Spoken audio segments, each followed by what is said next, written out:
நிருபத்தை திருப்பிக் கொள்ளுங்கள். எபிரேயர் 6ஆம் அதிகாரம் 11வது 12வது வசனங்களை வாசிக்கலாம். நீங்கள் அசதியாயிராமல் வாக்குத்தத்தமான ஆசீர்வாதங்களை விசுவாசத்தினாலும் நீடிய பொறுமையினாலும் சுதந்திரித்துக் கொள்ளுகிறவர்களை பின்பற்றுகிறவர்களாய் இருந்து உங்களுக்கு நம்பிக்கையின் பூரண நிச்சயம் உண்டாகும்படி நீங்கள் யாவரும் முடிவு பரியந்தம் அப்படியே ஜாக்கிரதையை காண்பிக்க வேண்டும் என்று ஆசையாக இருக்கிறோம். கர்த்தருடைய பரிசுத்தமான நாமத்திற்கு மகிமை உண்டாவதாக. இங்கே சொல்லப்பட்ட இந்த வார்த்தையை நாம் நன்றாக கவனிக்க வேண்டும். வாக்குத்தத்தங்களை வாங்கி கொண்டு அதோடு நாம் திருப்தி அடைந்து கொண்டு நாம் சென்று விடுகிறோம். ஆனால் இங்கே சொல்லப்பட்டிருக்கிறது அசதியாயிராமல். அசதி என்பது என்னன்னா, ஒரு வேலை செய்வதற்கு நமக்கு திராணி இல்லாமல் நாம் இருக்கக்கூடிய ஒரு நிலைமைக்கு பேர் தான் அசதி என்று பெயர். கர்த்தருடைய பரிசுத்தமான நாமத்துக்கு மகிமை. அல்லது அதை செய்வதற்கு ஏற்ற உற்சாகம் இல்லாமல் இருப்பது. அப்போ உற்சாகம் இல்லாதவர்களாக நீங்கள் காணப்படாமல் இருங்கள். வாக்குத்தத்தமான ஆசீர்வாதங்களை விசுவாசத்தினாலும் நீடிய பொறுமையினாலும் சுதந்திரித்துக் கொள்ளுகிறவர்களை பின்பற்றுகிறவர்களாக இருங்கள். நமக்கு பிரபலமாக தெரிந்த ஒரு நபர் யாருன்னா ஆபிரகாம். அப்புறம் உங்களுக்கு இன்னும் நல்ல பிரபலமாக தெரிந்த ஒரு நபர் யாருன்னா நான். யாரை ஏன் சிரிக்கிறீங்க? ஆண்டவர் திருச்சியில் உனக்கு ஊழியம் தருவேனார். நான் திருச்சியில் வந்து ஊழியம் செய்கிறேன். இங்கே உனக்கு சபையை தருவேன்னு சொன்னார். எனக்கு சபையை தந்திருக்கார். புதுக்கோட்டையிலேருந்து திருச்சிக்கு நான் மாற்று போகிறேன்னு சொன்னார். சொந்த சர்ச்சு. ஆனால் சொந்த இடத்த விட்டுட்டு இங்கே திருச்சிக்கு கர்த்தர் என்னுடைய அட்ரஸை மாற்றினார். என்னுடைய போஸ்டல் அட்ரஸையும் புதுக்கோட்டையிலேருந்து திருச்சிக்கு மாற்றினார். இன்னும் எவ்வளவோ நான் சொல்லிட்டு போவேன் என் வாழ்க்கையில் தேவன் செய்த நன்மைகளை. வாக்குத்தத்தங்களை நான் சுதந்திரித்து கொள்ள நான் பொறுமையாய் நான் காத்திருந்தேன். இதே ஏரியாவில் எத்தனை சர்ச்சு, காலனியில் ஒரு சர்ச்சு, ஒரு வீட்டில் ஒரு ரூமில் நடந்த ஒரு சர்ச்சு, ஒரு வீட்டில் சைடில் ஓலை குடிசை போட்ட ஒரு சர்ச்சு, அங்கே நாஞ்சிலா நகரில் ஆஸ்பெஸ்டாஸ் போட்ட ஒரு சர்ச்சு, இப்போ ஃபைனலாக தேவன் சொன்ன சபை. அப்போது விசுவாசத்தினாலே பொறுமையினாலே நான் காத்திருந்தேன். நான் பயந்துட்டு ஓடிடலை, விட்டுட்டு ஓடிடலை. விசுவாசமாக இருந்தேன், பொறுமையாக இருந்தேன், காத்திருந்தேன். கர்த்தர் இன்றைக்கு என் வாழ்க்கையில் நிறைவேற்றினவைகளை உங்கள் வாழ்க்கையில் நிறைவேற்ற கர்த்தர் வல்லவராக இருக்கிறார். அல்லேலூயா. அப்போ நல்லா கவனமாக இருங்க. வேதத்தில் இருக்கிற கேரக்டரை நம்ம படித்தோன்னா நிறைய பேர் அதுக்கு ஒரு விளக்கம் சொல்ல, அதெல்லாம் பழைய ஏற்பாடுங்க, அதெல்லாம் அந்த காலங்க, ஆபிரகாம் மாதிரிலாம் நம்ம வர முடியுங்களா அப்படின்னுலாம் நம்ம என்ன செஞ்சுருவோம்னா பல பேர் சொல்லி உங்களை எடர பண்ணிடுவாங்க. அதனால தான் நான் சொல்கிறேன், என்னையே நான் உங்களுக்கு மாதிரியாக வைக்கிறேன். என் வாழ்க்கையை நான் மாதிரியாக வைக்கிறேன். இந்த ஆலயத்தை கட்ட பெற்றோரிடத்தில் ₹1 கூட வாங்காமல் கட்டணும்னு நானும் என் மனைவியும் தீர்மானம் எடுத்து, யாரிடத்திலையும் கையேந்தாமல் வாங்கணும்னு தீர்மானம் எடுத்து ஜெபித்த போது கர்த்தர் எங்களுக்கு வாக்களித்தார். வாக்களித்ததின்படியே இந்த ஆலயத்தை கட்ட கர்த்தர் உதவி செய்தார். அல்லேலூயா. இந்த டிவி வேணும்னு நாங்கள் வாஞ்சிச்சோம். என்னுடைய மனைவியினுடைய சகோதரன், இளைய சகோதரன் வாங்கி தருவதாக அவர் வாக்களித்தார். ஆனால் அவர் கொஞ்சம் லேட் ஆகும்னு சொன்னார். அப்போ நான் இல்லை, நியூ இயரில் இது இருந்தால் நல்லாயிருக்குங்கிறது எங்களுடைய ஆசை. ஆனால் சடனாக பார்த்தீங்கன்னா டக்குன்னு ஒரு ஆத்மாவை எலும்ப பண்ணி தேவன் என்ன பண்ணினார், அதை வாங்க வைத்துட்டு அவர் தர காசை இந்த மாதிரி விஷயங்களுக்கு உபயோகப்படுத்துங்க, ஸ்பீக்கர்ஸ் வாங்கும்போது அதை உபயோகப்படுத்துங்கன்னு சொல்லி இவங்க அந்த காசை கொடுத்து இந்த டிவியை வாங்கிறதுக்கு ஒரு குழுவாக அவங்க தீர்மானித்து ஒரு குழு எழும்பி இந்த டிவியை வாங்க உதவி செய்தார்கள். இது நான் நினச்சி கூட பார்க்கல. கர்த்தர் நம்முடைய வாழ்க்கையில் அவர் என்ன செய்யணும்னு நினைக்கிறாரோ அதை நம்ம விசுவாசித்து பொறுமையாக நம்ம காத்திருந்தா அது நடக்கும் என்பதற்கு நான் உங்களுக்கு ஒரு உயிர் உள்ள சாட்சியாக இருக்குது. நான் வேதத்தில் இருக்கிற சாட்சியை சொல்லி உங்களை அப்படியே தாண்டிட்டு போக நான் விரும்பலை. இப்போ முதலாவது காரியத்தை நீங்கள் கவனிக்கலாம். வாக்குத்தத்தங்கள் நம்முடைய வாழ்க்கையில் நிறைவேறுவதற்கு நாம் என்ன செய்யணும் அல்லது என்ன செய்யக்கூடாது, என்ன செய்யணும் செய்யக்கூடாதுங்கிறது பைபிள் இந்த பிரசங்கத்திலே வந்துடும். இது இன்றைக்கி ஒரு நாளில் சொல்லி முடிக்க முடியாது. ஆகவே நேரம் எனக்கு இடம் கொடுக்குற வரைக்கும் நான் உங்களோடு கூட பேசட்டும். ரோமர் 4 வசனத்திலிருந்து 23 வரைக்கும் இருக்கிற வேத பகுதிகளை திருப்பிக் கொள்ளுங்கள். ரோமர் 4:18 23. உன் சந்ததி இவ்வளவா இருக்கும். இப்ப முதலாவது 18வது வசனத்தை நம்ம படிக்கிறோம். உன் சந்ததி இவ்வளவா இருக்கும் என்று சொல்லப்பட்டபடியே அங்க வாசிக்கிறோம். தான் அநேக ஜாதிகளுக்கு தகப்பனாவதை நம்புவதற்கு ஏதுவில்லாதிருந்தும் அதை நம்பிக்கையோடு விசுவாசித்தான். In hope he believed against hope. அழகான வார்த்தை ஆங்கிலத்தில். அவன் விசுவாசித்தான், அவன் நம்பிக்கை வைத்தான். நம்பிக்கைக்கு எதிரான நிலையிலே அவன் நம்பிக்கை வைத்தான். இப்போ வாக்குத்தத்தை சொல்லும்போது ஏன் இவங்க புர்ணா விடுறாங்க, பொய் சொல்றாங்க? யாரும் கண்ணை மூடி தூங்காதீங்க. தூங்குனா பக்கத்தில் தட்டி எழுப்புங்க. ஆசீர்வாதத்தை யாரும் இழக்கக்கூடாது. நல்ல பக்கத்தில் அப்படியே கையை சுரண்டி காலை சுரண்டி அப்படியே கண்ணத்தை கிள்ளி காதை ஆட்டி எழுப்பி விட்ருங்க. சரியா? காலையில் குளிராக இருக்கா, நல்ல கதகதப்பாக அப்படியே ஒரு தூக்கம் வரத்தான் செய்யும். ஆனால் வசனத்தை கேட்கறதுக்கு பிசாசு தூங்க விட்டு உங்களை கேட்க விட மாட்டான். கவனமாக இருங்க. இங்கே வாசிக்கிறோம், இன் hope he believed against hope. நம்புவதற்கு ஏதுவில்லாத சூழ்நிலையிலையும் நீங்கள் கர்த்தருடைய வார்த்தையை நம்ப வேண்டும். ஆபிரகாம் அதை செய்தார். இப்போ என்னுடைய வாழ்க்கையிலையும் நான் இன்னும் ஒரு மாதம் கழிச்சு இன்னும் சில சாட்சிகளை நான் சொல்ல போகிறேன். நம்பவே முடியாத காரியங்களை தனி ஒரு நபருக்காக தேவன் செய்ய வல்லவராக இருக்கிறார். அல்லேலூயா. ஆச்சரியமான காரியங்களை செய்ய கர்த்தர் வல்லவராக இருக்கிறார். அல்லேலூயா. இப்ப ஆபிரகாமுடைய வாழ்க்கையில அதுதான் நடந்தது. இன்னைக்கு வாக்குத்தத்தை சொல்லும் போது இதெல்லாம் நம்ப முடியுமா, இதெல்லாம் வாழ்க்கையில் நடக்குமா? யூடியூப்ல சொல்றவனுடைய பேச்செல்லாம் கேட்டுட்டு அவிசுவாசப்படாதீங்க. அவன் ருசிக்காதவன், சாத்தானுடைய ஏஜென்ட். தேவனுடைய வார்த்தைக்கு எதிராக தேவ வார்த்தை கொண்டு பிரச்சாரம் செய்கிறவன், கல்ல அப்பமாக்கி சாப்பிடு என்று சொல்லுகிற உபதேசங்கள் இன்னைக்கு நிறைய இருக்கு. சாத்தானுடைய வாய் அதை பேசுகிறது. சாத்தான் வாய் சொல்ற உபதேசத்தை கேட்காத, தேவனுடைய வாய் சொல்லுகிற வார்த்தையை கேளுங்க. மனுஷனுடைய அப்பத்தினாலும் அல்ல, தேவனுடைய வாயிலிருந்து புறப்படுகிற ஒவ்வொரு வார்த்தையினாலும் பிழைப்பான். நீங்க சொல்லணும், வாக்குத்தத்தத்தை நம்பாதேன்னு ஒருத்தன் பிரசங்கம் பண்ணா நீங்க சொல்லணும், நான் கர்த்தருடைய வாயிலிருந்து புறப்படுகிற வார்த்தை நான் நம்புவேன், நான் பிழைப்பேன் என்று சொல்லணும். அல்லேலூயா. முதல் காரியம், நம்ப முடியாத சூழ்நிலையில தான் தேவன் தம்முடைய வாக்குத்தத்தத்தை அனுப்புவார். ஆனால் நீங்கள் ஆபிரகாமை போல அதை நம்ப வேண்டும். ஒன்று. அதே இதுல இரண்டாவது, முதல் காரியத்திலே இரண்டாவது பாயிண்ட் 19ஆம் வசனம், he did not consider his own body or self condition.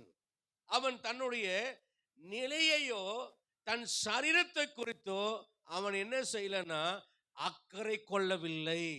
என்ன அக்கறை கொள்ளவில்லை? தன் சரீரம் செத்து போனதையும் தன் மனைவியினுடைய சரீரம் செத்து போனதை குறித்து அவன் கவலைப்படவில்லை, அதை கண்டு கொள்ளவில்லை. அப்படின்னா மேஜரான விஷயம் என்னன்னா, எதெல்லாம் நெகட்டிவ் ஃபேக்டர்ஸ், தேவன் சொன்ன வார்த்தைக்கு எதிராக உங்களுடைய வாழ்க்கையில என்ன நெகட்டிவ் ஃபேக்டர்ஸ், என்ன எதிரான நிலை இருக்கிறதோ அதை கன்சிடர் பண்ணாதீங்க. அதற்கு முக்கியத்துவம் கொடுக்காதீங்க. அது மேல அக்கறை வைக்காதீங்க. டாக்டர் சொல்லுவார் இனிமேல் குழந்தையே இருக்காது அப்படின்னு, ஆனா அதை குறித்து கன்சிடர் பண்ணாதீங்க. இப்ப இந்த வெள்ளை முடி கருப்பாகாதுன்னு சொல்லுவாங்க, அதை பத்தி கன்சிடர் பண்ணாதீங்க. அல்லேலூயா. நல்லா உற்சாகமா அல்லேலூயா சொல்லுங்க. ஆமா, பாருங்க, நோவா காலத்துல வெள்ளம் வந்துச்சு, அந்த மகா ஆழத்தின் ஊற்றுக்கண்கள் திறந்தது. இப்ப அந்த அளவுக்கு தண்ணி ஆர்டிக் அண்டார்டிக்லாம் உருகுனா கூட என்ன சொல்றாங்கன்னா ஒரு 5 மீட்டர் 6 மீட்டர் உயரத்துக்கு தான் வருங்கிறான். அப்ப மலைகள் மூடக்கூடிய அளவுக்கு தண்ணி எங்க? அப்ப வேதம் பொய்யா அப்படின்னா, போன வாரத்துக்கு முந்தின வாரம் ஒரு தினத்தந்தியில் ஒரு ஆர்டிக்கல்ல நான் படித்தேன். அதில் அவங்க என்ன சொல்கிறாங்கன்னா, நம்ம பூமியில் இருக்கிற அத்தனை தண்ணியை விட ஒரு 1000 மடங்கு அதிகமாக இருக்கக்கூடிய தண்ணி நம்ம பூமிக்குள்ளே இருக்கான். அது எப்படி இருக்கான்? பாறை வடிவில் இருக்கான். ஏன் அது பாறை வடிவில் ஆச்சுன்னா, பூமிக்குள்ள இருக்கக்கூடிய ஒரு தனிமத்தோடு சேர்ந்து அது பூமிக்குள்ள ஆழத்தில் ஒரு 3 கிலோமீட்டர் 4 கிலோமீட்டர் ஆழத்தில் அது எப்படி இருக்குதான், கற்பாறையை போல பாறை வடிவத்தில் இருக்கான். இன்னும் அந்த பாறை வடிவத்தில் இருக்கக்கூடிய அந்த தண்ணீரை பிரித்து இருக்கக்கூடிய தொழில்நுட்பம் இருந்துச்சுன்னா, நம்ம ஏராளமான நல்ல தண்ணி, உப்பு தண்ணி இல்லை, நல்ல தண்ணியை நம்மளால உற்பத்தி பண்ண முடியும்னு விஞ்ஞானிகள் அதுக்கு பேர் கொடுத்துருக்காங்க. மொபைலில் அந்த பேரை பதிவு பண்ணேன். அது ஞாபகம் மறந்துருக்கனால எனக்கு சொல்ல தெரியல. வேதம் என்றைக்குமே பொய் கிடையாது. அல்லேலூயா. உயரமான மலைகள் எல்லாம் மூடக்கூடிய தண்ணீர், மகா ஆழத்தின் ஊற்றுக்கண்கள் பிளந்தது என்று வேதம் சொல்கிறது. அது உண்மை, அது நடக்கிறது. அப்படியானால் என்னுடைய வாழ்க்கையில் இருக்கக்கூடிய என்ன நெகட்டிவ் ஃபேக்டர்ஸ் பத்தி நான் கவலைப்பட மாட்டேன். லாசருவே வெளியே வான்னு 4 நாள் செத்து போன ஒரு பிரேதத்தை உயிரோடு எழுப்ப என் ஆண்டவராலே முடியுமானால், என்னுடைய வாழ்க்கையிலும் எதிரான சூழ்நிலைகளிலே அவருடைய வாக்கை நிறைவேற்ற ஆண்டவரால முடியும். மனிதனுடைய கூற்றை அவமாக்கி தேவன் தம்முடைய வார்த்தையை நிறைவேற்றுவார். அல்லேலூயா, அல்லேலூயா. மூன்றாவது காரியம், அதுக்காக உங்க உடல் நிலையோ சூழ்நிலையோ நீங்க ஒருபோதும் பொருட்படுத்த வேண்டிய அவசியம் இல்லை. ஆகவே அவன் விசுவாசத்துல பலவீனமா இல்லை. மூணாவது காரியம் 20-21 வசனத்துல நீங்க பார்த்தீங்கன்னா, no distrust made him waver concerning the promise of God. அவன் ஒரு நாளும் தேவனுடைய வாக்குத்தத்தத்தை குறித்து சந்தேகப்படாமல், வேவரிங்னா என்ன அர்த்தம்னா, இந்த அலை எப்படி அலசடிப்படுகிறதோ அது போல அங்கும் இங்குமாக ஒரு நிலையான ஒரு உறுதி இல்லாம கொஞ்ச நேரம் விசுவாசமா இருக்கிறது, அப்புறம் டமால் காலையில விசுவாசம் இருக்கும், வெளியே போயிட்டு வந்தோன்னே ஐயோ சிவாதா சொல்லுவான், ஆட்டோல இருந்து 2 புள்ள இறங்கிருச்சு அவ்வளவுதான் வேணும் அப்படின்னு சொல்லுவேன். நோ டிஸ்ட்ரெஸ், அவநம்பிக்கையா இருக்காதீங்க. ஒரு வேவரிங் கன்சர்னிங் ஆண்டுடைய வாக்குத்தத்தத்தை குறித்து நீங்க ஒரு சந்தேகப்படுகிற மனநிலையோடு கூட தேவனுடைய வாக்குத்தத்தத்தை குறித்து இருக்காதீங்க. நீங்க என்ன செய்யணும்னா, கிணத்துல போட்ட கல்லு மாதிரி உறுதியா நீங்க விசுவாசிக்கிறேன். மனைவி சொல்லுவாங்க, நான் குருட்டுத்தனமா ஆண்டவரை விசுவாசிக்கிறேன், பைத்தியக்காரத்தனமா ஆண்டவரை விசுவாசிக்கிறேன், நான் புத்திகட்டத்தனமா ஆண்டவரை விசுவாசிக்கிறேன் அப்படின்னு பொண்ணுகிட்ட சொல்லும்போது, போடி ஆண்டவர் இருக்கிறார், நான் ஆண்டவரை விசுவாசிக்கிறேன் அப்படின்னு மனைவி சொல்லுவாங்க. எங்க அம்மா அப்படித்தான், அதே முரட்டு விசுவாசமானவங்க. என்ன நிலையானாலும் கர்த்தர் நிறைவேற்ற அவர் வல்லவராய் இருக்கிறார் என்று சொல்லி அவன் என்னன்னா முழு நிச்சயமாய் நம்பினான். அவரை நம்பினதால் அவருடைய வார்த்தையை நம்பினான். அதுதான் முக்கியம். எப்போ ஒருவருடைய வாக்கை நம்ம நம்ப முடியும், எப்போ ஒருவருடைய வார்த்தையை நம்ப முடியும்? சில மனைவிமார்கிட்ட கேட்டீங்கன்னா சொல்லுவாங்க, நீங்க வேறங்க, அவர் சொல்றாரு நீங்க வேற கேட்காதீங்க, அவர் எப்படிதாங்க சொல்லுவாரு, அங்க போனா புருடாக்காளிங்க, ஆள் சரியில்லாத ஆளு, பொய்காரரு, ஏமாத்துக்காரரு அப்படி சொல்லுவாங்க. சில மனைவிமார் கேட்டீங்கன்னா, அல்ல அவங்க வீட்டுக்காரர் சொல்லிட்டாரு இல்லைங்க, சொன்னட்டா அப்புறம் அவரு கண்டிப்பா கொடுத்துருவாரு. உங்க வீட்டுக்கார் 10,000 ரூபாய் தரேன்னு சொன்னாரா, சொல்லிட்டு அவரை உடனே அனுப்பிச்சு விட்டுருவார். என்ன, கணவர் மேல அந்த நம்பிக்கை, கணவரை நன்றாய் புரிந்திருந்தால் கணவருடைய வார்த்தையின் மேல நம்பிக்கை வரும். ஆண்டவரை நன்றாய் புரிந்திருந்தால் ஆண்டவருடைய வார்த்தையின் மேல நம்பிக்கை வரும். எவன் ஒருவன் ஆண்டவரை நன்றாய் புரிந்திருக்கிறானோ அவன் ஆண்டவருடைய வார்த்தையை சந்தேகப்பட மாட்டான், ஆண்டவருடைய வார்த்தையை நம்புவான். அல்லேலூயா. என் அன்புக்குரிய அருமையான கர்த்தருடைய பிள்ளையா, ஆபிரகாமுடைய நிலைப்பாடு அது. மூன்றாவது நீங்க பார்த்தீங்கன்னா, அவன் but he grows strong in his faith as he gave glory to God. தேவனை உயர்த்தி அவரை விட்டு கொடுக்காமல் தாழ்ச்சியான வேலைகளிலேயும் அவரை நம்பி தேவனை நாம் பின்பற்றுவது.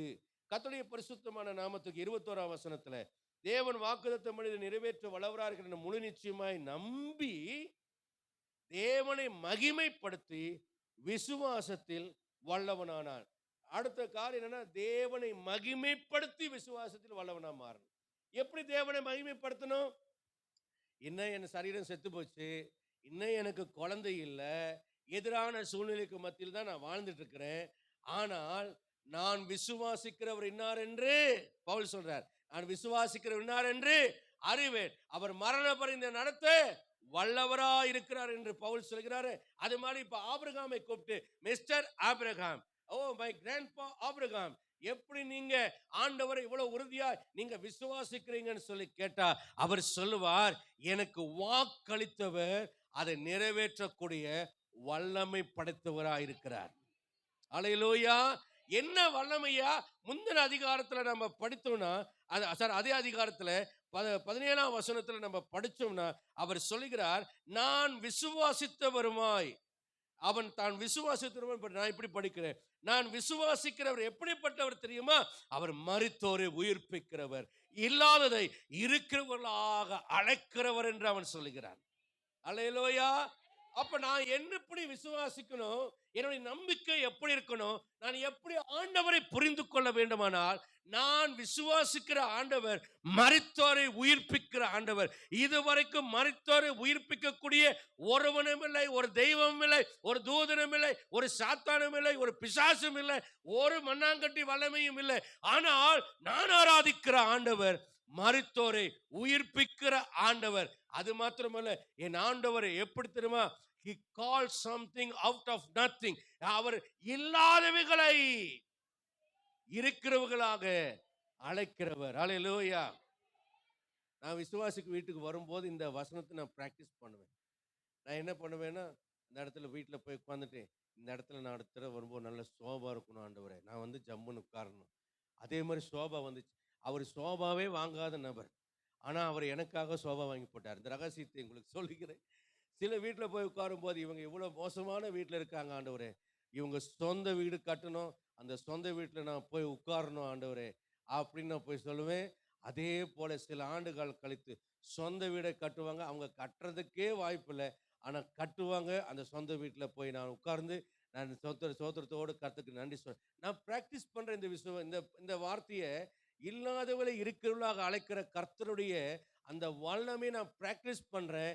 என்னுடைய வாழ்க்கையில நடந்திருக்கிறது, உங்க வாழ்க்கையில நடந்திருக்கிறது. அதை நான் பிராக்டிஸ் பண்ணியிருக்கேன், ஆனா அது உங்களுக்கு தெரியாது. உங்க வாழ்க்கையில நடக்கிறது உங்களுக்கு தெரியாது. நீங்க இந்த வசனத்தை விசுவாசித்து பிராக்டிஸ் பண்ணுங்க. உங்க வாழ்க்கையை கட்ட கர்த்தர் வல்லவராய் இருக்கிறார். அல்லேலூயா. கர்த்தருடைய பரிசுத்தமான நாமத்துக்கு மகிமை உண்டாவதாக. என்ன செய்யக்கூடாது? இப்போ என்ன செய்யணும்னு பார்த்தோம். என்ன செய்யக்கூடாது என்றால், என்னாகமம் 13ஆம் அதிகாரம் 30-33 வசனத்தை நம்ம படிக்கிறோம். அதில் என்ன செய்கிறாங்கன்னா, தேசத்தை 12 பேர் சுற்றி பார்த்தாங்க. அதில் 10 பேர் தேசத்தை பற்றி தப்பாக சொன்னாங்க. உள்ளதைத்தான் சொன்னாங்க. அதோட இவங்களுடைய ஒப்பீனியனை கலந்து விட்டாங்க. இவங்களுடைய அபிப்பிராயத்தை, இவங்களுடைய ஜட்ஜ்மெண்ட்டை, இவங்க விளங்கி கொண்டதை, இவங்களுடைய பலவீனத்தை அதில் கலந்துட்டாங்க. நான் சொல்கிறேன் பாருங்க, தேவனுடைய வாக்குத்தத்தம் ஆசீர்வாதமானது, ஆனால் இவங்க தங்களுடைய சாபத்தை அதில் கலந்துட்டாங்க. தேவனுடைய வாக்குத்தத்தம் பலமானது, ஆனால் அந்த பலமான வாக்குத்தத்தத்தில் தங்களுடைய பலவீனத்தை அதில் கலந்து விட்டுட்டாங்க. இதனால் என்னாச்சுன்னா, நல்ல வாக்குத்தத்தத்தை பெற்றுக்கொள்ள வேண்டிய நேரத்தில் அந்த வாக்குத்தத்தமானது சாபமாக மாறிவிட்டது. இவங்க என்ன செய்தாங்கன்னா, போயிட்டு வந்தோம், உண்மையாவே ஆண்டவர் சொன்ன மாதிரி செழிப்பான தேசம்தான், ஆனா அங்க ஒரு பிரச்சனை இருக்கு. என்னைக்குமே பாருங்க, தேவனுடைய வார்த்தையை விசுவாசிக்கிறேன்னு சொல்லிட்டு ஆனா அப்படின்னு ஒருத்தங்க பேசுறாங்கன்னா, அங்கதான் தப்பு ஆரம்பிக்குது, அங்கதான் தவறு ஆரம்பிக்கிறது. ஆனா அப்படிங்கிற வார்த்தையை சொல்லவே கூடாது.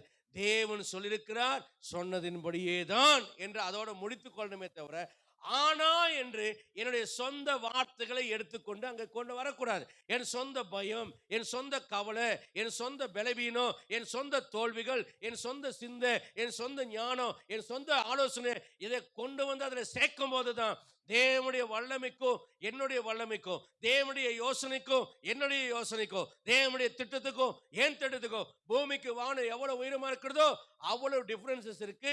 ஆகவே தேவ ஆலோசனை அவமாக்கும்படி என்னுடைய சொந்த மட்ட ரகமான ஆலோசனை கொண்டு வந்து மிக்ஸ் பண்ணக்கூடாது. நிறைய பேர் ஊழியத்தின் தரிசனத்துல எனக்கு ஆலோசனை சொல்லும் போது எனக்கு என்னைக்குமே ஒரு விஷயம் எனக்கு பிடிக்காது. என்னன்னா, ஆண்டவருக்கு வந்து யாருமே யூஸ் பண்ணாததை, யாருமே தொடாததை, பெஸ்ட் ஒன் ஃபர்ஸ்ட் ஒன், இதுதான் என்னோடது. ஆண்டவருக்கு என்னைக்குமே நான் செய்யணும்னு நினைக்கிறது என்னன்னா, பெஸ்ட் ஒன் ஃபர்ஸ்ட் ஒன். அதனால தேவன் எனக்கு தருவதும் அப்படித்தான் இருக்கு. அதனால நான் என்ன பண்ணுவேன்னா, யாரெல்லாம் ஏன் இவ்வளவு செலவு பண்றீங்க, ஏன் இவ்வளவு காசு இது பண்ணுங்க, இது சீப்பா இப்படி வாங்கலாம், அது செகண்ட் ஹேண்ட்ல வாங்கினா போதும், இப்படி சொல்ற எந்த ஐடியாவையும் நான் ஏற்றுக்கொள்ள மாட்டேன். ஏன்னா it's not come from divine. தெய்வீகத்திலிருந்து அது வரல, but it is come from devil. இது சாத்தான் இடத்திலிருந்து வருகிறது. இங்கே ஒரு நல்ல தேசத்தை பற்றி இவங்க என்ன செய்யறாங்கன்னா, ஏனாக்கி இருக்கிறாங்க, அவங்கள துரத்த முடியாது, அங்க போனா நம்ம சாவோம், அது குடிகளை பட்சிக்கிற தேசம்னு இவங்களுடைய own ideology, own understanding, own weakness, own failures, own distrust ஜனங்களுக்குள்ள பரம்ப செய்து ஆசீர்வாதத்தை சாபமாக்கிட்டாங்க. என்னைக்குமே தேவன் தந்த ஆசீர்வாதத்தை குறை சொல்லாம இருங்க. ஒன்று. ரெண்டாவது, அது என்னால் பெற முடியாது, அதுக்கு என்னால் தகுதி இல்லை, அல்லது என்னால் முடியாது, நான் செத்து போயிடுவேன். ஏன்னா சில பேர் சொல்லுவாங்க, தசமபாகம் கொடுத்து கொடுத்தே ஒளிஞ்சு போனேன். தயவு செய்து உன் தசமபாகத்தை கொண்டு வராத. இந்த மாதிரி ஒரு விசுவாசம் இல்லாத நீ தசமபாகத்தை கொடுக்காத. ஆண்டருக்கு கொடுத்தீல்ல, அதனால தான் நீ உருப்படி இல்லாமல் போனேன். தயவு செய்து உன் காசை என்கிட்ட கேட்டு வாங்கிக்க, நான் திரும்ப கொடுக்க நான் தயாரா இருக்கேன். தேவனுக்கு இந்த மாதிரி ஒரு எச்சப்பண்டம் தேவை கிடையாது. தந்து தான் ஆண்டவருடைய தேவை சந்திக்கப்படணும் அவசியம் இல்லை. உற்சாகமா கொடுக்கிறதா இருந்தா, சந்தோஷமா கொடுக்கிறதா இருந்தா அவர் எல்லாத்தையும் ஏற்றுக்கொள்றாரு. ஏன்னா அவர் சர்வ வல்லமை உள்ளவர். அவருக்கு கொடுத்து தான் அவரை பணக்காரனாக்கணும்னு அவசியம் ஆண்டவருக்கு கிடையாது. இல்லை அப்படி வாங்கிதான் என்ன போஷிக்கணும்னு அவசியம் ஆண்டவருக்கு தெரியாது. அப்பத்தினால அவருடைய வார்த்தையினாலே பிழைக்க வைக்க முடியும்.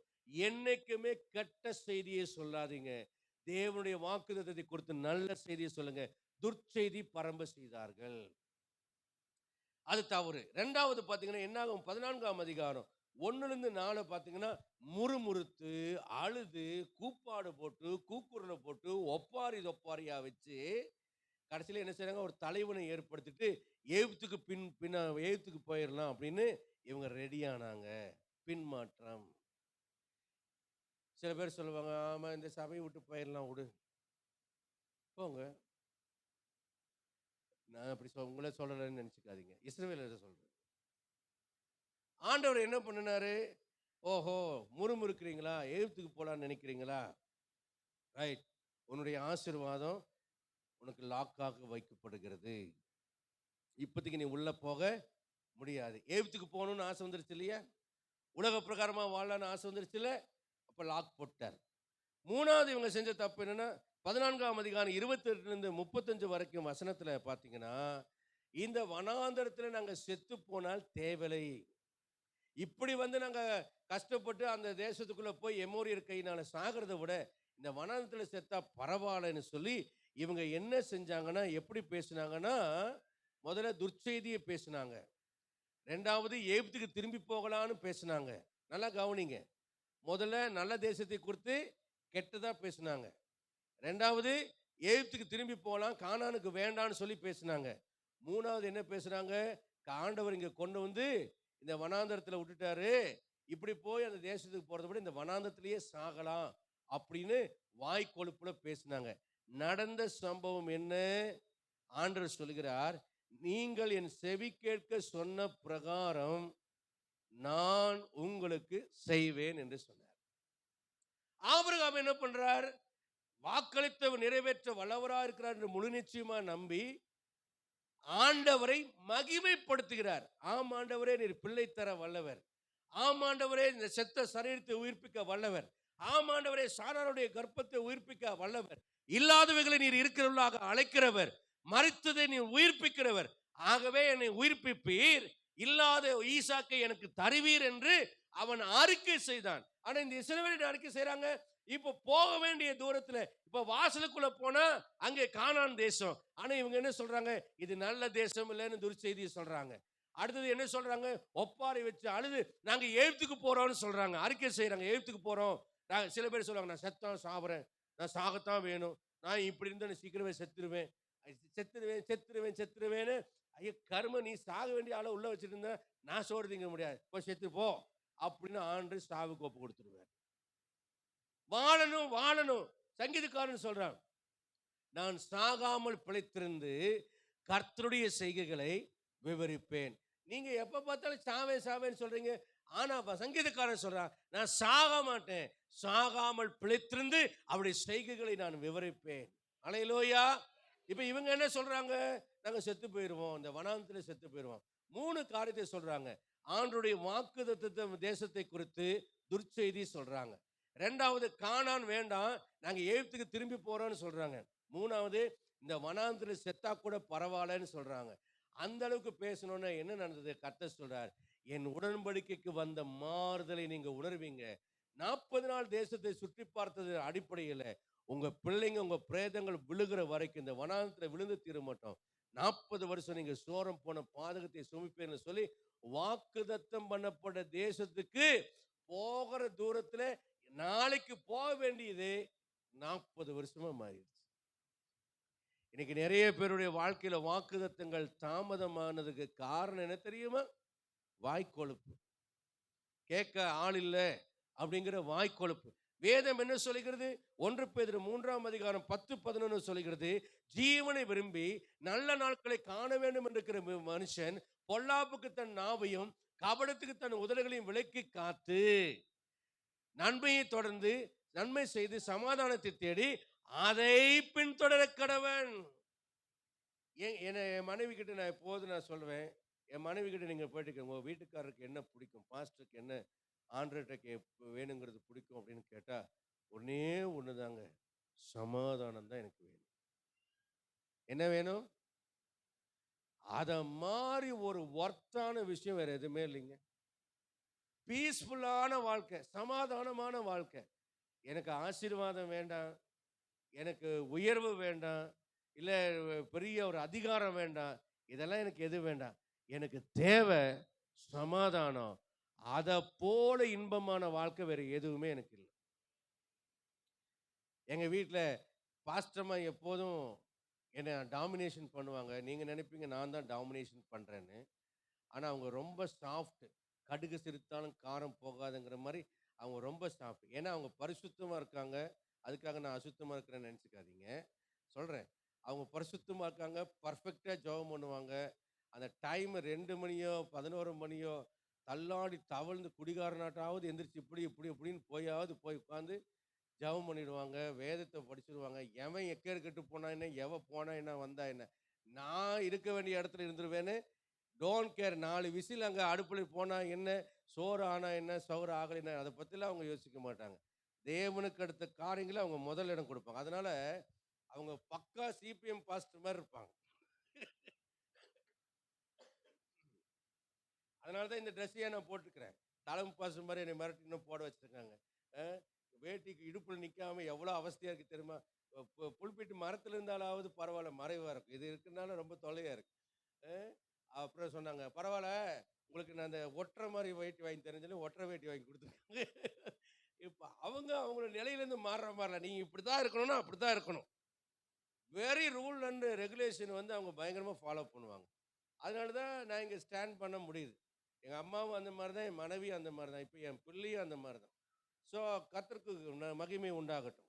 இப்போ அந்த ஸ்ட்ரிக்ட்டான கண்டிஷன்ல நாம என்ன செய்யணும்னா, நல்லதையே அறிக்கை செய்யக்கூடிய ஒரு நபராக இருந்து, தெளிவா பேசி, தேவனுடைய வாக்குத்தத்தத்தை சுதந்திரிக்கிறதுக்கு எந்த இடையூறும் இல்லாம நம்முடைய வாழ்க்கையை கொண்டு செல்ல வேண்டும். அல்லேலூயா! பணமே இருக்காது.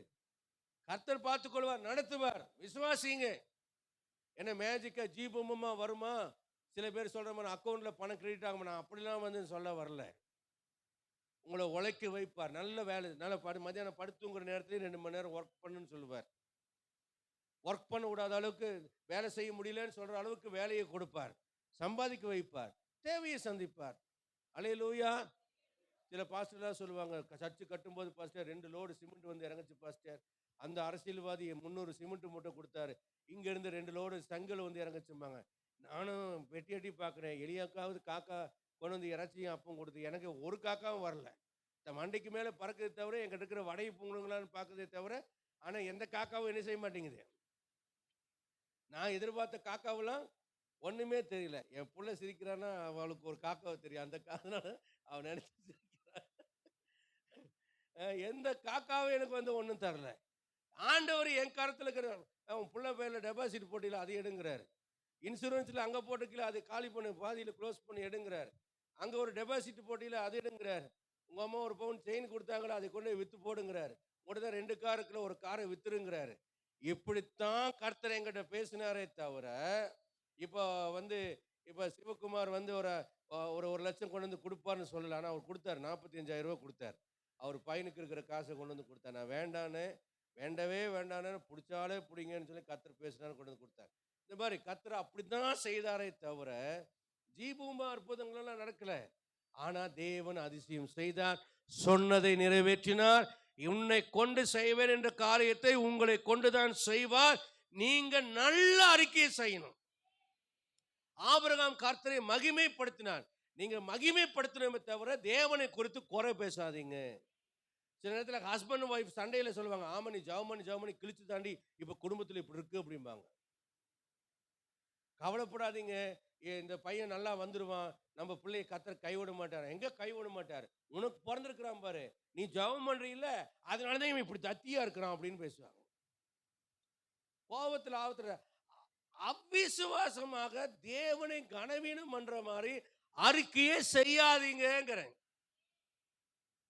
அப்புறம் கர்த்தரை உயர்த்தி வச்சு நல்ல மேன்மையான ஸ்தானத்துக்கு வச்சோன்னா பையன்கிட்ட கூல கும்பிட போடுறது. என் பையன் அவன் நினைப்பேன், அப்போ அன்னைக்கெல்லாம் உன் பையன் இல்லை, இன்னைக்கு நான் சம்பாரிச்சேன்னா உன் பையனா, நான் உன் பிள்ளையா அப்படின்னு நினைப்பான். பிள்ளைகளுடைய தாழ்ச்சியான காலங்களில் நல்ல வார்த்தைகளை சொல்லுங்க. எங்கள் அப்பா என் தம்பியை திட்டுவார், என்னடா சும்மா சும்மா உட்காந்துருக்குற, வேலைக்கு போகாமல் 10,000 ரூபாய் தரேங்கிறான், போக வேண்டியதாண்டா அப்படின்னு சொல்லுவான். அவன் சொல்லுவான், என்னுடைய தகுதிக்கு 10,000 தான் சம்பளமா, நான் அந்த வேலைக்கு போக மாட்டேன், எனக்கு 30,000 ரூபாய் கொடுத்தேன். ஆமாம் வரும், வானத்துக்கு சொப்புன்னு கொடுக்கும், போவானா வேலைக்கு, இங்கே எனக்கு செலவு வைக்கிற அப்படின்னு அவர் அப்பா வந்து எப்போது ஒரு மோட்டிவேஷன் பண்ணாங்க, பிள்ளை சோம்பேறியாக இருக்கக்கூடாது. ஆனால் எங்கள் அம்மா உள்ளே போய் சொன்னாங்க, சோர்ந்து போகாத பாபு, கர்த்தர் உன்னோடு இருக்கிறார், உனக்கு நல்ல வேலையை தருவார், அநேக நாடுகளுக்கு கொண்டு போவார் எங்கள் அம்மா சொல்லுவாங்க. இன்னைக்கு அதே போல் அவருடைய வாழ்க்கை தரத்தை கர்த்தர் ஆசீர்வதிக்கிறார். அவர் சிறந்த அறிவாளி, நல்ல குணசாலி, எல்லா வேலையும் என்ன போல் அவருக்கு தெரியும். ரொம்ப சாஃப்ட் அண்ட் ஜென்டில் கேரக்டர். இந்த பாட்டை கூட உங்களுக்கு அனுப்பியிருக்கிறேன், யூடியூப்பில் நீங்கள் வீட்டில் கேட்டு பாருங்கள், நம்ம குரூப்பில் அனுப்பியிருக்கேன். அவர் கம்போஸ் பண்ணி அவரே இசையமைத்து பாடின பாடல். எவ்வளோ குவாலிட்டியான நாலேஜ். 6 மாதம் தான் கிட்டார் பிடிச்சார். மாஸ்டர் சொல்லிட்டார், போதும்ப்பா உனக்கு இதுக்கு மேலே சொல்லித்தர வேண்டாம், நீயே எல்லாம் வாசிச்சிருவேன். ஒரு 6 மாதத்தில் 3 மாதத்துலேயே அவர் வாசிக்க ஆரம்பிச்சிட்டார். 6 மாதம் முடித்தோடனே ஸ்டேஜில் வந்து எங்கள் சர்ச்சில் வாசிக்க ஆரம்பித்தார். உங்கள் பிள்ளைகளை அந்த மாதிரி ட்ரெயின் பண்ணுங்க, பிளெஸ்ஸிங்ஸை வைங்க. இல்லை இவனால் முடியாது, இவனால் அது நடக்காது, எது செய்ய முடியாது, தனியாக போக முடியாது, அப்படி பண்ண முடியாதுன்னு விடுங்க. உங்கள் பிள்ளைய விடுங்க, அவங்கள வாழ விடுங்க. கர்த்தர் உன்னோடு இருக்கிறான்னு சொல்லுங்க, அவன் உருவாவான், பராக்கிரமசாலியாக மாறுவான். தேவனை மகிமைப்படுத்துங்க. உன்னை ஆண்டவர் உன்னோடு இருக்காரா, உன்னை உருவாக்குவார். நீ பர்ஃபார்மன்ஸ் பண்ணுவேன், நீ பிரைட்டாக வருவேன், நீ வெளிச்சமாக வருவேன், நீ தலையாய் வருவேன்னு சொல்லி அவனை பிளஸ் பண்ணி அனுப்புங்க. கர்த்தர் உங்கள் பிள்ளைய சிங்காசனத்தில் வைப்பார். அல்லேலூயா. ஆக நீங்கள் என்ன செய்யணும்னா, ஏன் கால தாமதம் அப்படிங்கும்போது நம்முடைய அவ்விசுவாசம், நம்முடைய வாயின் அறிக்கை, இது எல்லாம் ஆண்டுகிட்ட சொல்லி நீங்கள் மன்னிப்பு கேட்டீங்கன்னா இந்த கால தாமதத்திலிருந்து கர்த்தர் விடுதலை கொடுத்து புறஜாதியை விட உங்கள் பிள்ளைய மேன்மையான இடத்துல கர்த்தர் வைப்பார். அல்லேலூயா. இன்னொன்று, நம்ம எப்படி அறிக்கை செய்யணும், உங்கள் பையன் என்ன பண்ணுறான் அப்படின்னு, ஆமாங்க அவன் படிச்சுட்டு தண்டமாக வீட்டில் உட்காந்துருக்குறான் அப்படின்னு சொல்லக்கூடாது. 1 பேதுரு 3:15 சொல்கிறது, உங்களிடத்தில் உள்ள நம்பிக்கையை விசாரித்து கேட்கிற யாவருக்கும் நீங்க எப்படி பதில் சொல்லணுமா, சாந்தத்தோடும் வணக்கத்தோடும் உத்தரவு சொல்ல ஆயத்தமா இருக்கணும். அப்படின்னு நான் கோபப்படாம, அதுதான் சாந்தம். வணக்கத்தோடனா மரியாதையோட சொல்லணும். என்ன சொல்லணும், அது ஒரு தத்தி சும்மா உட்காந்து சோற தின்னுட்டு தண்டமா உட்காந்துருக்குன்னு சொல்லணுமா? சொல்லுங்க. ஏன் நெகட்டிவா பேசுறீங்கன்னு கேட்குறேன். உங்க குழந்தைய நீங்களே மட்டம் தட்டுனா, உங்க குழந்தைய கையை தூக்கி யார் தூக்கி விடுவா? என்னைக்காவது நீங்க சிந்திச்சு பார்த்துருக்கீங்களா? நீங்க சொல்லுங்க, அவனை பார்த்து சொல்லுங்க, இன்னைக்கு அவன் எப்படி வேணா இருக்கலாம், ஆனா நாளை அவனை குறித்து கர்த்தர் சொல்லியிருக்கிறார், அவன் இப்படித்தான் இருப்பான். என் குமாரத்தை அரண்மனை சித்திரந்தித்த மூளை கற்களை போல இருப்பார். என்னுடைய குமாரர்கள் இளமையில் ஓங்கி வருகிற விருச்சங்கன்றுகளைப் போல இருப்பார்கள். அவர்கள் பிரபுக்கள் குலமாய் இருப்பார்கள். அவர்கள் ராஜாக்களைப் போல இருப்பார்கள். ஒவ்வொரு ராஜகுமாரருக்கு ஒப்பாய் இருப்பார்கள். இப்படி நம்ம பிள்ளையை குறித்து உயர்ந்த மனப்பான்மையோடு, உயர்ந்த நம்பிக்கையோடு, உயர்ந்த வார்த்தைகளை சொல்லி ஆசீர்வாதங்களை அவர்கள் மேலே வைக்கணும். அல்லேலூயா. எங்க அம்மா என்னை பார்த்து குரங்கான்னு கூப்பிடுற வரைக்கும் நான் குரங்கு மாதிரியே தான் இருந்தேன், குரங்கு மாதிரியே சேட்டை பண்ணினேன். என்னைக்கு என்னை பார்த்து நீ ஊழியக்காரன் ஆவ, கர்த்தர் உன்னை ஊழியக்காரனா மாற்றுவேன்னு சொன்னாரோ, அன்னைக்கு என் முகத்தை மாற்றினார், குணத்தை மாற்றினார், தோற்றத்தை மாற்றினார், என்னுடைய கேரக்டரை மாற்றினார். நான் எப்படி இப்படி மாறினேன்னு தெரியல. ஒழுங்கா குளிக்கவே மாட்டேன். பாத்ரூம்ல போய் தண்ணி இப்படி மோந்து ஊத்திட்டு வந்துருவேன். இது யாரும் பின்பற்றிடாதீங்க. நீ வீட்ல வந்து அப்பாவே இப்படிதான் செஞ்சாரு, அதனால நானும் அப்படி செய்வேன்னு சொல்லாத. நல்லத பின்பற்றணும்னு சொல்லணும். நான் ரட்சிக்கப்படல, அதனால செஞ்சேன். பாத்ரூம் நல்லா ஸ்போர்ட்ஸ் விளையாண்டுட்டு வருவோம்னா, டயர்டா இருக்குமா, பச்சை தண்ணி அப்போ சுடுதண்ணி போடுறதில்ல. எங்க வீட்ல பச்சை தண்ணி தான் குளிக்க சொல்லுவாங்க. பாத்ரூம்ல தண்ணி தூக்கி மேல மேல ஊத்திட்டு, தலையிலலாம் தண்ணிய தெளிச்சுட்டு, துண்டுல தொடச்சிட்டு, மூஞ்சிய மட்டும் கழுவிட்டு வந்துருவேன். ராத்திரி படுக்கும்போது எங்க அம்மா காலெல்லாம் செக் பண்ணுவாங்க, ஹாஸ்டல் மாரி. நான் என்ன பெட்ஷீட் நல்லா ஃபோல்டு பண்ணி, கால நல்லா ரவுண்ட் போட்டு சுத்திட்டு, டயர்டுக்கு அப்பலாம் தூங்கணும்னா தூக்கம் போன மாட்டம் தூக்கம் வரும். எங்க அம்மா என்ன பண்ணுவாங்க, ராத்திரி 10 மணிக்கு விசிட்டிங் வருவாங்க. அப்பாக்கு ஆப்பிளெல்லாம் வெட்டியெல்லாம் முடிச்சதுக்கப்புறம் படுக்க போறதுக்கு முன்னால வந்து கால்ல பெட்ஷீட் அவங்களுக்கு தெரியும் இவன் கள்ளத்தனம் பண்ணுவான்னு. அதனால பெட்ஷீட்ட உருவி கால பார்ப்பாங்க. பார்க்கணுன்னே நல்ல ஒரு கில்லு கால்லயே ஒரு கில்லு குடுப்பாங்க. நல்ல தொடையில ஒரு கில்லு. ஆ! அப்படின்னு எந்திரிச்சா, "கால கழட்டிட்டு வந்து போடுறான். வெட்டு அழுக்காக்குறான் பாரு." அப்படின்னு ஒரு கத்து கத்துவாங்க. அப்புறம் இது ஒரு 10, 15 தடவ நடந்ததுக்கு அப்புறம் கில்லு வாங்குறதுக்கு யோசனை பண்ணிட்டு, அதுக்கு கால ஒழுங்கா கழுவிறலாமேன்னு, இன்னைக்கு பாருங்க என் செருப்பு யார் போட்டாலும் பிடிக்காது. செருப்பு சுத்தமா இருக்கணும். செருப்பு யாராவது மிதிச்சா எனக்கு எரிச்சல் வந்துரும். செருப்பு சுத்தமா இருக்கணும், கால் சுத்தமா இருக்கணும், வீடு சுத்தமா இருக்கணும். கிச்சனுங்க அதனால என் மனைவி என்ன சொன்னாங்க, "நீங்க கிச்சனுக்கு வராதீங்க. நீங்க பெட்ரூம்லயே இருங்கன்ருவாங்க." ஏன்னா வந்தா ஏதோ ஒரு கலாட்டா நடக்கும். ஏன் அது அப்படி இருக்கு? இது ஏன் இப்படி ஏன்னா வேலை தெரியலன்னா பிரச்சனை இல்ல. எல்லா வேலையும் தெரியுமா? அதனால ஏன் இது இப்படி செய்யலாம்ல, அது அப்படி செய்யலாம்ல. எங்க வீட்ல கால்ல அமுக்குற பேஸ்கெட் இருக்கு. எங்க வீட்ல என்ன செய்வாங்கன்னா, இப்ப மாறிட்டாங்க. போன வாரம் போட்டதுலேருந்து மாறிட்டாங்க. அ அது கால்ல அமுக்குறதுன்னு ஏன் அமுக்குறோம்? அது வந்து கையில தொட முடியாத ஒரு பாத்திரம் அப்படிங்கிறனால தான் கால்ல அமுக்குறது வாங்குறோம். எங்க வீட்ல அந்த குப்பைய என்ன பண்ணுவாங்கன்னா, ஆண்டு சொல்றார், "அமுக்கி குலுக்கி நல்லா சரிந்து விழும்படி அளந்து உங்க மடியில போடுவாங்கங்கிற" மாரி குப்பைய இப்படி குவிச்சு வச்சுருவாங்க. அது எங்கிருந்து தான் சேருமோ தெரியல. டெய்லியும் 2 பேஸ்கெட் குப்பை சேருது எங்க வீட்ல. இப்படி குவிச்சு வச்சிருப்பாங்க குப்பைய. திரும்பவும் போய் என்ன பண்ணுவாங்கன்னா, அது அவங்களுக்கு ஒரு ஜாலி போல இருக்கு. அப்படியே எடுத்து மறுபடியும் அது மேல போடுவாங்க. அது அப்படியே கீழ விழுகும். அந்த குப்பைய இது சுத்திலும் பார்த்தீங்கன்னா, மாநகராட்சி குப்பை கிடங்கு மாரி சுத்திலும் இருக்கும். பல நாளா பொறுத்தது போதும் பொங்கி எழுந்து என்ன பண்ணிட்டேன்னா, நான் சொன்னேன், என் மனைவி பார்த்து சொன்னேன், "எவ்வளோ சுத்தம் பேசுற? இதுல ஏன் நீ சுத்தம் பார்க்க மாட்டேன்ற?" அப்படின்னு என் மனைவி கிட்ட சொல்லி, நான் சொன்னதுக்கப்புறம், இப்ப அவங்க ஒரு தடா உத்தரவு போட்டு, இப்ப அத ஒரு கிளீனிங் வேலை பண்ணிட்டாங்க. நம்ப பெரிய பெரிய காரியங்களை எல்லாம் கொசு இல்லாதபடி வடிகட்டிட்டு ஒட்டகத்த டபக்குன்னு என்ன செய்றோமா, விழுங்குற மாரி நம்ம தப்பான காரியத்த செஞ்சுருவோம். எல்லாத்துலயும் பெர்ஃபெக்ஷன் அவசியம். ஒழுங்கு எல்லாத்துலயும் அவசியம். சுத்தம், பரிசுத்தம் அவசியம். தேவனுடைய வார்த்தைகள் நிறைவேற வேண்டுமானால், நான் என்ன செய்யணும்? அப்படின்னா, இந்த ஆபிரகாமை போல. திரும்ப நான் ரிப்பீட் பண்ண எனக்கு டைம் இல்ல. நான் முடிக்கிறேன். ஆபிரகாமை போல நீங்க என்ன செய்யணும்? விசுவாசிக்கணும். ஆனா, இந்த இஸ்ரவேல் ஜனங்கள போல என்ன செய்யக்கூடாது? முறுமுறுக்கக்கூடாது. துர்ச்செய்தியாய் வாக்குத்தத்தத்தை குடுத்து, துர்ச்செய்தி சொன்னாங்க. இச்சிக்கப்பட்ட தேசத்தை அசட்டை பண்ணி தான் அப்படி பேசினாங்க. 2வது எகிப்துக்கு போலாம். கானானுக்கு போறத விட எகிப்துக்கு போலாம். அப்படி சில பேர் பேசுவாங்க. பரலோகத்துக்கு போறத விட நரகம் போறேன் போ. இதனால நான் நரகம் போனாலும் பரவாயில்லம்பாங்க. கண்டிப்பா நீ சபைக்கு வராத. நீ நரகம் தான் போவ. நீ சொன்ன மாத்திரம் தான் அங்க ஜீவ புஸ்தகத்துல பேருக்கு. பிசாசு போய் குற்றப்படுத்துவான். பேசுன்னு சொன்னதுக்கு அடுத்ததுக்கு மோசேயின் சரீரத்த குடுன்னு கேட்டார். உங்களுக்கு தெரியுமா ஒரு ரகசியம்? மோசேயை ஆண்டவர் அடக்கம் பண்ணினார். ஆனா, ஒரு வேத பண்டிதர் சொன்னத நான் கேட்டேன். மோசேவை மறுபடியும் ஆண்டவர் உயிர்த்தெழ வைத்து விட்டார்.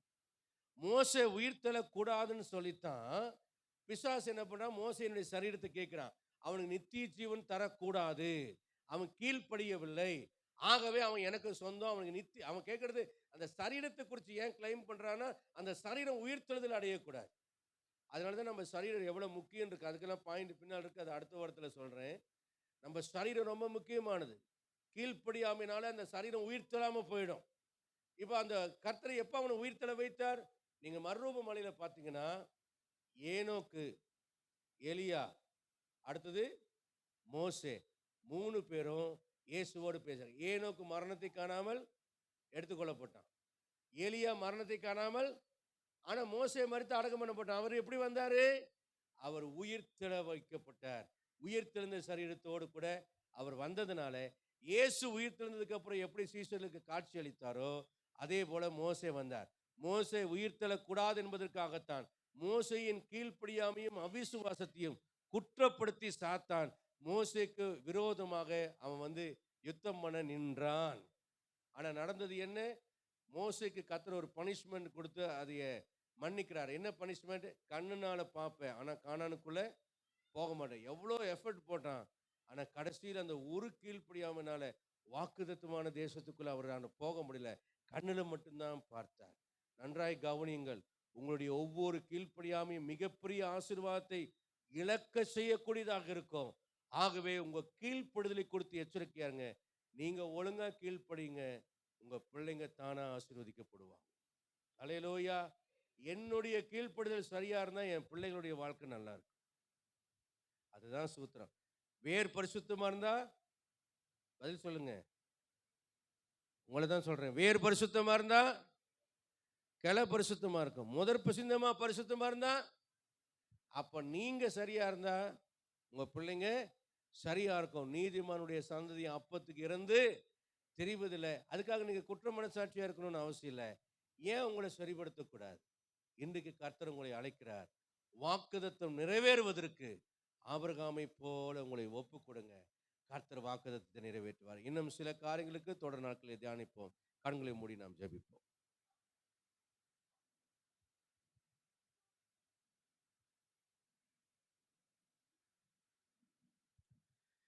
இன்றைக்கு ஆண்டவருடைய சமூகத்தில் ஒரு அர்ப்பணிப்பை உண்டாக்குவோம்.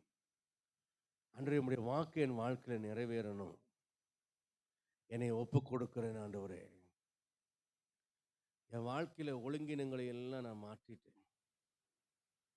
இந்த இஸ்ரவேல் ஜனங்களைப் போல உங்க வாக்குத்தத்தமான ஆசீர்வாதங்களை குறித்து கேவலமா பேசாம, மற்ற ரகமா பேசாம, அதே போல ஆண்டவரே ஒரு பின்மாற்றமான வாழ்க்கைக்கு எகிப்து தேசத்துக்கு திரும்பி போக அவங்க அழுது கூக்குரலிட்டு முறுமுறுத்து அவங்க நடந்தது போல இந்த ஆவிக்குரிய வாழ்க்கை குறித்து நான் முறுமுறுக்காம ஆண்டவரே என்னை ஒப்பு கொடுக்கிறப்பா. பின்வாங்கி போக மாட்டேன் ஆண்டவரே. அதே போல உங்க காதுகள் கேட்க உம்மை மகிமைப்படுத்துவேனே தவிர உம்மை குறை சொல்லியோ இந்த ஜீவனை குறித்து கேவலமா பேசி செத்தா பரவாயில்ல, இப்படி ஒரு வாழ்க்கை எனக்கு வேண்டாம், இப்படி ஒரு வெறுப்பு வேண்டான்னு சொல்லிட்டு நான் குறை சொல்லி பேசி உம்முடைய வார்த்தை உம்முடைய காதுகள் கேட்க தப்பான வார்த்தைகளை நான் சொல்ல மாட்டேன். ஏன்னா என் ஜெபத்துக்காக என்னுடைய விருப்பத்துக்காக உங்க செவிகள் காத்திருக்கிறது ஆண்டவரே.